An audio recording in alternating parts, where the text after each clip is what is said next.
Welcome back to my YouTube channel. तो आज की क्लासेस स्टार्ट करने से पहले बताएं कि आप आज की जो क्लासेस होने वाली है वो किस पर बेस्ड है। तो ऑब्वियस बात है, जो हमारा CHO NHM के अंदर जो वैकेंसीज़ निकली हैं उनके क्वेश्चन आंसर के ऊपर जो सीरीज़ है उसका थर्ड पार्ट है आज। इससे पहले अगर आपने वीडियो नहीं देखी है तो आप इससे पहले जो प्रीवियस 2 वीडियोज़ हैं वो भी देख लें। तो वीडियो को स्टार्ट करने से पहले रोज़ की तरह आप सबसे रिक्वेस्ट है, प्लीज़ वीडियो को लाइक करें, शेयर करें, सब्सक्राइब करें चैनल को, और सब्सक्राइब करने के बाद जो बेल आइकन है उसको भी प्रेस कर दें ताकि आगे आने वाली मेरी हर एक वीडियो का नोटिफिकेशन आपको टाइम टू टाइम मिलता रहे।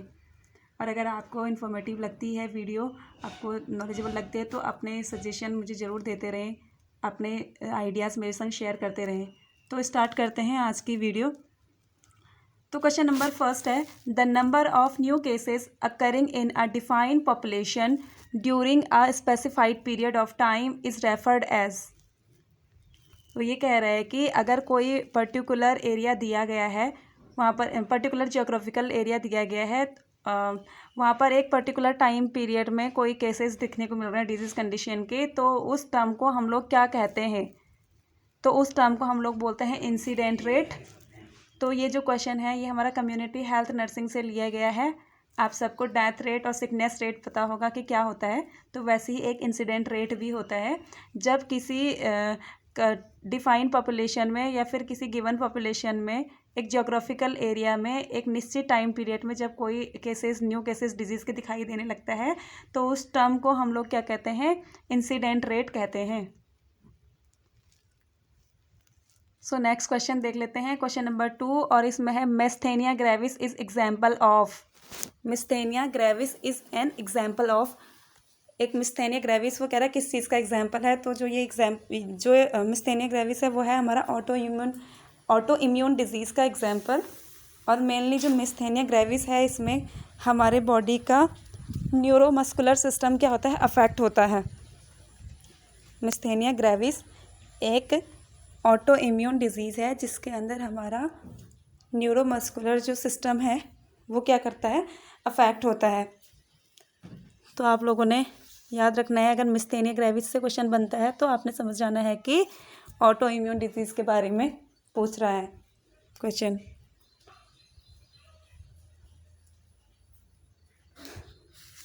अगर आपको वीडियो अच्छी लगती है तो प्लीज़ वीडियो को लाइक ज़रूर कर दिया करें आप, और वीडियो को लास्ट तक देखें क्योंकि इसमें हर टॉपिक से आपको, हर सब्जेक्ट से आपको कुछ ना कुछ क्वेश्चन ज़रूर मिल जाएंगे।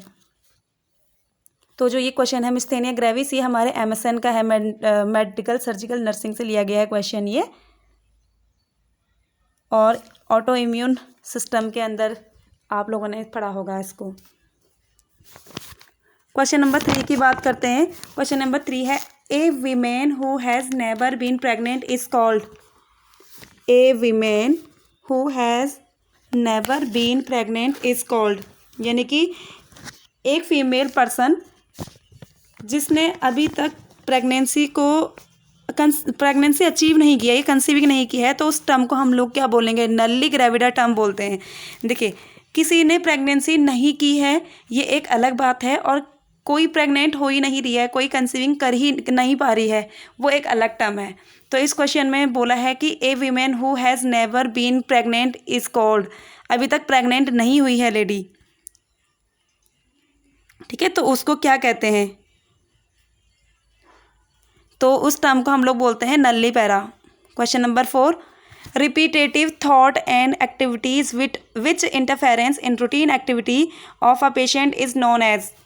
वो ये कह रहा है कि अगर किसी पेशेंट में रिपीटेटिव थॉट आ रहे हैं, बार बार एक ही थॉट आ रहे हैं जिसके कारण उसकी डेली एक्टिविटी क्या हो रही है? अफेक्ट हो रही है, तो उस प्रॉब्लम को हम लोग क्या कहेंगे? उस कंडीशन को हम लोग क्या कहेंगे? तो उस कंडीशन को हम लोग कहते हैं ऑब्सेसिव कंपल्सिव डिसऑर्डर, और शॉर्ट फॉर्म होता है इसका OCD।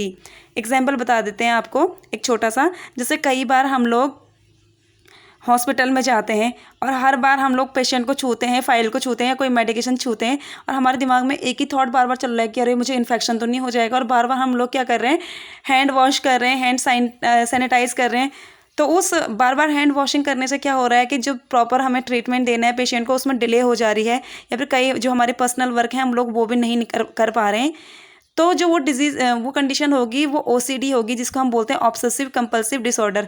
ये तो मैंने एक जर्नल छोटा सा एग्जांपल आप ही के लैंग्वेज में समझाया है, मगर ये अगर किसी पर्सन में बहुत ज़्यादा देखने को मिलता है, जैसे कोई पर्सन बार बार दरवाज़ा बंद कर रहा है और उसे ये डर है कि अरे मेरा दरवाज़ा खुला तो नहीं है, कहीं चोर तो अंदर नहीं आ जाएंगे, मेरे घर में चोरी तो नहीं हो जाएगी, ठीक है, तो वो हर 2-2 3-3 5-5 6-6 10-10 मिनट में क्या करेगा, बार बार दरवाजे के पास जाएगा और उसको बंद कर देगा। तो वो कंडीशन है हमारा ऑब्सेसिव कंपल्सिव डिसऑर्डर, हालांकि दरवाज़ा पहले से ही बंद होगा। ठीक है, मेंटल हेल्थ नर्सिंग से लिया गया था वो question. Question number 5, question 9 number 5 है bleeding from or into the genital tract after the 28th week of pregnancy but before the birth of the baby is known as.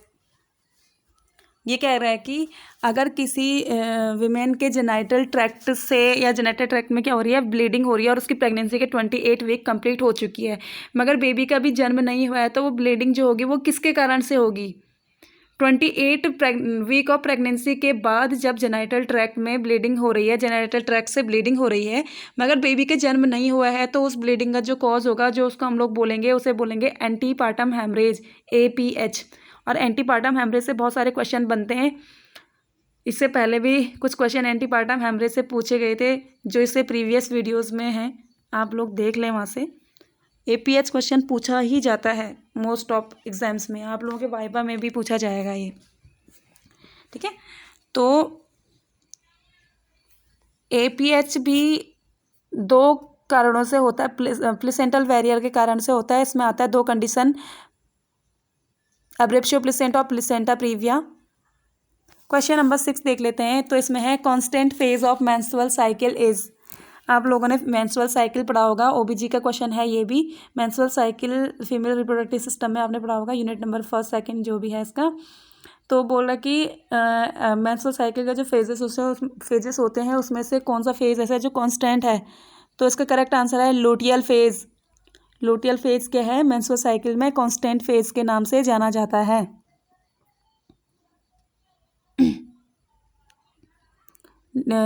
Menstrual cycle से या menstrual से बहुत सारे question भी बनते हैं, जैसे इसमें मेनापॉज या मेनार्की क्वेश्चन पूछा जाता है। तो मेनार्की का मतलब होता है जब किसी फीमेल में जब किसी गर्ल चाइल्ड में फर्स्ट बार मेंस्ट्रुअल साइकिल होती है तो उसे बोलते हैं मेनार्की। और मेनापॉज क्या होता है, stoppage, natural stoppage of menstrual cycle, जब किसी वीमेन में नेचुरल रूप से मेंस्ट्रुअल साइकिल स्टॉप होती है तो उसको बोलते हैं मेनापॉज। नेक्स्ट क्वेश्चन देखते हैं, क्वेश्चन नंबर 7। तो यह है in the hospital blood spill are cleaned by using which of solution. ये बहुत इंपॉर्टेंट क्वेश्चन है, आप लोगों को जानना बहुत ज़रूरी है। अगर आप किसी हॉस्पिटल में काम कर रहे हैं एज ए स्टाफ नर्स या एज अ वार्ड नर्स, और वहाँ पर अगर कोई भी इन्फेक्टेड जो पर्सन है उसका जो ब्लड है वो स्पिल हो गया है, तो आप उसे कैसे साफ़ करोगे, ये क्वेश्चन पूछा है। तो हमेशा याद रखें, जब कोई पेशेंट जो इन्फेक्टेड है और उसका ब्लड स्पिल हो गया हमारे जो बेडशीट है उस पर या फिर जो हमारा फ्लोर है हॉस्पिटल का उसमें, तो हम उसे किसी ना तो नॉर्मल सलाइन से साफ़ करते हैं, ना ही स्पिरिट से साफ़ करते हैं। हम उसे किससे साफ़ करेंगे, सोडियम हाइपोक्लोराइड से साफ़ करेंगे। ठीक है, और स्पेशली HIV इन्फेक्शन वाला जो पर्सन होता है, पेशेंट होता है, अगर हम उसको कुछ भी कर रहे हैं, जैसे उसका सैम्पलिंग ले रहे हैं या फिर उसका कभी कोई भी प्रोसीजर उसमें डन कर रहे हैं और उसके प्रोसीजर को करते समय उसके बॉडी से जो ब्लड है वो स्पिल हो गया है, तो उस टाइम पे स्पेशली सोल्यूशन का यूज़ करना चाहिए। और सोल्यूशन का नाम है सोडियम हाइपोक्लोराइड। हम इसके अलावा किसी और सोल्यूशन को यूज़ नहीं कर सकते। Next question, question number 8, most suitable position for complain of epistaxis. तो देख लेते हैं सबसे पहले एपिस्टैक्सिस क्या होता है। तो एपिस्टैक्सिस का सिंपल मतलब होता है नोज़ ब्लीडिंग या ब्लीडिंग फ्रॉम द नोज़। अगर किसी पर्सन के नोज से ब्लीडिंग हो रही है, आप लोगों ने देखा होगा गर्मियों में मोस्टली ये देखने को मिलता है चाइल्ड्स में कि बच्चों के नाक से खून आने लगता है। ठीक है, तो जो ये टर्म है, ये जो कंडीशन है, उसको हम लोग मेडिकली क्या बोलेंगे, एपिस्टैक्सिस बोलेंगे। तो बोल रहा है कि जब किसी पर्सन के नाक से खून आ रहा है यानी एपिस्टैक्सिस की कंडीशन हो रही है, तो उस टाइम पे उसको कौन सी पोजीशनिंग देंगे हम, तो सिटिंग पोजीशन देते हैं उसको। सिटिंग बैठाते हैं उसको थोड़ा अपराइट पोजीशन देते हैं हम लोग, और बोलते हैं कि अपने नाक को स्ट्रिक्टली क्या करें, पिंच करें, मतलब बिल्कुल उसे झुकाएंगे नहीं और बिल्कुल बैक साइड भी नहीं करेंगे उनका sir. Next question, question number 9। तो causative agent of mumps is, जो मम्स है उसका कॉजेटिव एजेंट क्या है। मम्स भी क्वेश्चन बहुत पूछे जाते हैं मम्स से भी। तो जो ये मम्स है इसका जो पॉजिटिव एजेंट है वो है पैरामिक्सोवायरस, यानी ये वायरल डिजीज़ है, पैरामिक्सोवायरस के थ्रू ये फैलता है। और नेक्स्ट क्वेश्चन,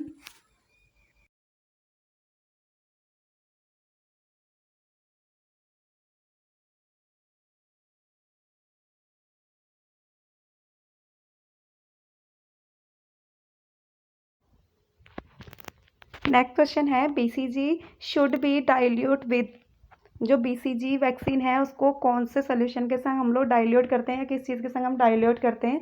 तो इसका करेक्ट आंसर होगा नॉर्मल सलाइन। और नॉर्मल सलाइन को हम लोग शॉर्ट में क्या बोल देते हैं? एनएस बोल देते हैं।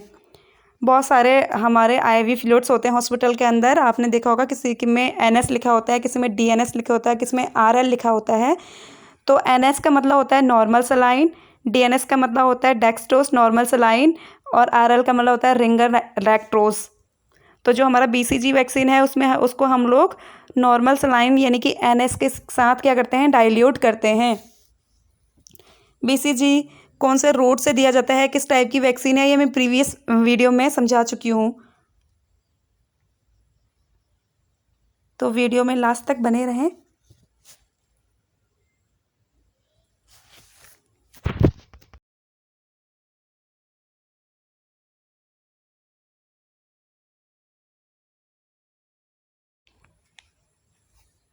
बढ़ते हैं नेक्स्ट क्वेश्चन की ओर, क्वेश्चन नंबर 11। तो क्वेश्चन नंबर 11 है the head quarter of UNICEF is CHN, यानी कम्युनिटी हेल्थ नर्सिंग से क्वेश्चन लिया गया है और पूछ रहा है कि यूनिसेफ का हेड क्वार्टर कहाँ पर है। तो इसका जो करेक्ट आंसर है वो है न्यूयॉर्क। न्यूयॉर्क में क्या है हमारा हेड क्वार्टर है यूनिसेफ का। और यूनिसेफ का फुल फॉर्म क्या होता है? यू से होता है यूनाइटेड, एन से नेशन, आई से इंटरनेशनल, सी से चाइल्ड, ई से इमरजेंसी, एफ से फंड, यानी इसका फुल फॉर्म बन जाएगा United nation international child emergency fund. Basically ये चाइल्ड को, जो चाइल्ड्स होते हैं हमारे कंट्री में, जो छोटे छोटे बच्चे हैं, उनके डेवलपमेंट के लिए रिस्पॉन्सिबल होता है, या उनको गाइडलाइन, उनके जो नीडेड होते हैं उनको गाइडलाइन प्रोवाइड करता है। और इसका जो हेड क्वार्टर है वो हमारा कहाँ है? न्यूयॉर्क में। Next question, question number 12। Which of the health committee is known as the health survey and planning committee? Community health nursing से लिया गया है ये कमेटीज़ जो आप लोग पढ़ते थे उसमें से, और बहुत सारे क्वेश्चन कमेटी से बनते हैं। तो बोल रहा है कि ऐसी कौन सी हेल्थ कमेटी है जिसका दूसरा नाम health survey and planning committee है? आई होप सबको इसका आंसर पता होगा। तो जो ये health survey and planning committee है, ये मुदालियर कमेटी के नाम से भी जानी जाती है, और जो इस्टेब्लिश हुई थी 1959 में इस्टेब्लिश हुई थी। 1959 में मुदालियर कमेटी इस्टेब्लिश हुई थी, और इसका जो दूसरा नाम है वो क्या है? Health survey and planning committee है। कम्युनिटी हेल्थ नर्सिंग का क्वेश्चन है ये। कम्युनिटी हेल्थ नर्सिंग जीएनएम वाले फर्स्ट ईयर में भी पढ़ते हैं, और BSc second year and fourth year दोनों में पढ़ा जाता है ये।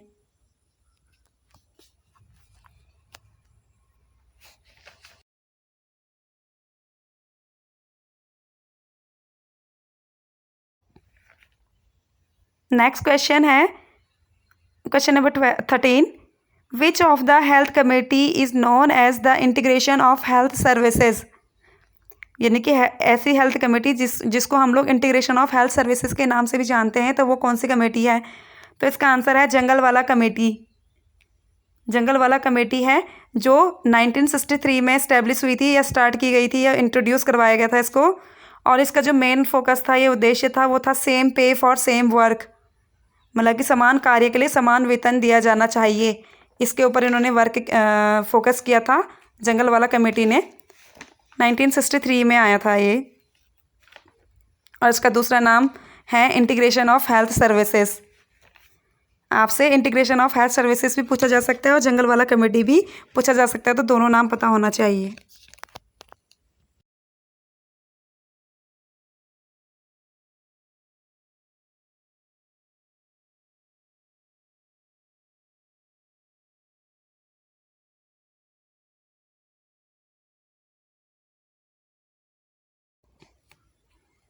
Next question, which of the health committee is known as education and man power committee?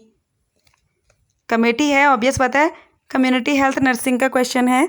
तो वो कह रहे हैं कि उस हेल्थ कमेटी का नाम बताइए जो एजुकेशन एंड मैन पावर के नाम से भी जानी जाती है। तो इसका आंसर है श्रीवास्तव कमेटी। और जो ये श्रीवास्तव कमेटी थी 1975 में इंट्रोड्यूस की गई थी, ये आई थी 1975 में श्रीवास्तव कमेटी इंट्रोड्यूस हुई थी। और जो इसका दूसरा नाम है, इसका नाम है education and man power committee. मतलब कि इसका जो मेन फोकस था वो एजुकेशन पे था या मैन पावर पे था, इसीलिए education and man power committee इसका नाम रखा गया। कम्युनिटी हेल्थ नर्सिंग का टॉपिक है, हेल्थ एजेंसीज के अंदर आप लोगों ने पढ़ा होगा इसको, बहुत सारे क्वेश्चन बनते हैं इसमें। अभी और बहुत सारे कमेटीज़ हैं इसमें, तो आप लोग देख लें, हर कमेटी को ज़रूर क्वेश्चन बनते हैं कमेटी से। नेक्स्ट क्वेश्चन की ओर बढ़ते हैं, क्वेश्चन नंबर 15। और क्वेश्चन नंबर 15 है, when was the national malaria eradication programme launched in India? When was the national malaria eradication programme launched in India? तो इसका करेक्ट आंसर है 1958। 1958 में मलेरिया इरेडिकेशन प्रोग्राम लॉन्च हुआ था इंडिया के अंदर। मलेरिया इरेडिकेशन नाम से ही पता चल रहा है कि मलेरिया के लिए हम गाइडलाइन जारी हुई होगी, मलेरिया को कैसे ख़त्म किया जाए पूरे रूप से, इस पर वर्क किया होगा। इसमें वर्क किया गया था, इस पर फोकस था कि मलेरिया को कैसे इरेडिकेट किया जाए इंडिया से। तो जो ये प्रोग्राम था या जो ये एक्ट था वो हमारा 1958 में आया था। मैंने बता दिया है मलेरिया किससे फैलता है, डेंगू किससे फैलता है, ये सब मैं बता चुकी हूँ प्रीवियस वीडियोस में।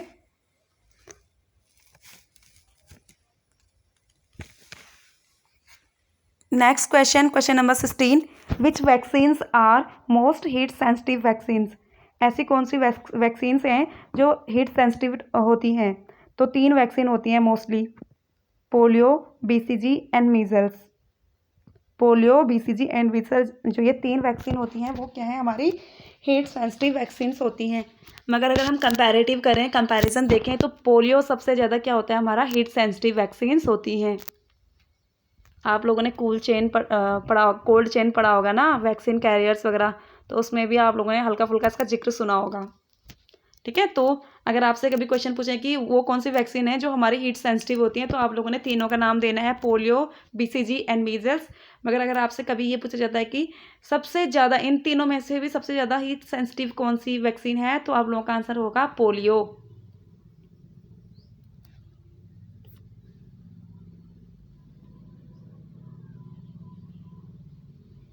Next question, question number 17। Germ theory associated with which concept of health? तो देखते हैं जर्म्स थ्योरी क्या होती है। तो सबसे पहले देखते हैं कि जर्म्स थ्योरी किन्होंने दी थी। तो जो जर्म्स थ्योरी थी वो लुईस पाश्चर ने दी थी। तो नाम से ही पता चल रहा है कि जर्म्स थ्योरी है, यानी कि हम लोग पैथोजन के बारे में स्टडी करते हैं इस थ्योरी के अंदर। पैथोजन मतलब होता है डिजीज कॉजेटिंग एजेंट। तो जो ये जर्म्स थ्योरी थी वो हमारे बायोमेडिकल कॉन्सेप्ट के ऊपर बेस्ड थी। और इससे अगर क्वेश्चन ये भी पूछा जाएगा कि जो जर्म्स थ्योरी थी वो हमारे किन्होंने इंट्रोड्यूस कराई थी, तो आप लोगों का आंसर होगा लुईस पाश्चर ने जर्म्स थ्योरी को इंट्रोड्यूस करवाया था, जो बायोमेडिकल कॉन्सेप्ट के ऊपर बेस्ड है। Next question, question number 18। Which drug is not used in case of postmortem haemorrhage? PPH के कंडीशन में कौन सी ड्रग नहीं दी जाती है, ये क्वेश्चन पूछा गया है। तो जो पीपीएच की कंडीशन होती है उसमें हम लोग मेफीपेरेस्टोन जो ड्रग होती है वो नहीं देते हैं। क्यों? क्योंकि जो मेफीपेरेस्टोन है वो हमारे अबॉर्शन को इंडक्ट करवाने के लिए देते हैं, यानी ब्लीडिंग करेगा ये। तो ब्लीडिंग अगर होती है तो उससे क्या होगा, ऑब्वियस बात है, पीपीएच का मतलब ही ये होता है कि ब्लीड होना। और अगर हम लोग मेफीपेरेस्टोन देते हैं तो और ज़्यादा ब्लीडिंग करेगी, जिससे कॉम्प्लिकेशन मदर में देखने को मिलेंगे। तो जब पीपीएच हो रहा है किसी वीमेन को तो उस टाइम पे हम लोग मेफीपेरेस्टोन नहीं देते हैं। मगर कभी कभी ये भी पूछा जाता है कि मेफीपेरेस्टोन का यूज़ क्या होता है, तो आप लोग बोलोगे इंडक्शन ऑफ अबॉर्शन बोल सकते हो कि अबॉर्शन में हेल्प होता है इसका, या अबॉर्शन में हम लोग यूज़ करते हैं।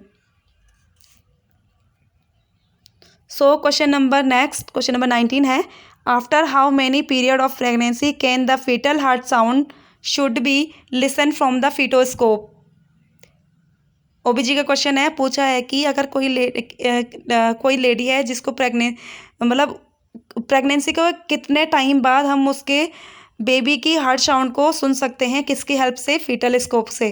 ठीक है, तो 20 वीक ऑफ प्रेगनेंसी इसका आंसर होगा, यानी कि 20 हफ्ते की प्रेगनेंसी के बाद हम जो फीटल हार्ट साउंड है उसको किसकी हेल्प से सुन सकते हैं? फीटोस्कोप की हेल्प से सुन सकते हैं। ठीक है, ओबीजी यानी ऑब्स्टेट्रिक एंड गायनेकोलॉजी से लिया है क्वेश्चन। इसको दोबारा देख लें क्वेश्चन को। After how many period of pregnancy can the fetal heart sound should be listen from the fetoscope, यानी प्रेगनेंसी के कितने समय के बाद हम फीटस की हार्ट साउंड को फीटोस्कोप की हेल्प से सुन सकते हैं? तो करेक्ट आंसर होगा इसका 20 week of pregnancy. Next question, question number 20, which disease is known as lockjaw? ऐसी कौन सी डिजीज है जिसको लॉक जॉ के नाम से जाना जाता है? तो इसका करेक्ट आंसर है टिटनस। टिटनस को हम लोग लॉक जॉ के नाम से भी जानते हैं। अब इसका जो सिम्टम होगा मेन वो होगा मसल्स पेन होगा या मसल्स स्पास्म होंगे। ठीक है, तो अगर कभी आपसे ये क्वेश्चन पूछा जाएगा कि टिटनस का अदर नेम क्या है, तो आपने लिखना है लॉक जॉ। और अगर आपसे पूछा जाएगा कि किस डिजीज़ का दूसरा नाम लॉक जॉ है, तो आपने लिखना है टिटनस। और टिटनस का जो मेन सिम्टम होता है वो मसल्स में स्पास्म हो जाएगा या फिर पेन हो जाएगा, मसल्स पेन होगा पेशेंट को।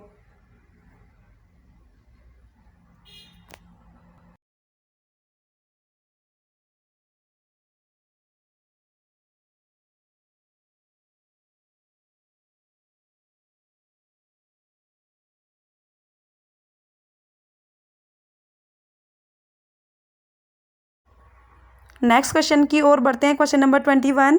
क्वेश्चन नंबर 21 है, by which bacteria plague is spreaded, यानी कौन सी बैक्टीरिया के थ्रू प्लेग फैलता है? तो ये है एड्सेनिया पेस्टिस। एड्सेनिया पेस्टिस जो बैक्टीरिया है इसके द्वारा प्लेग फैलता है।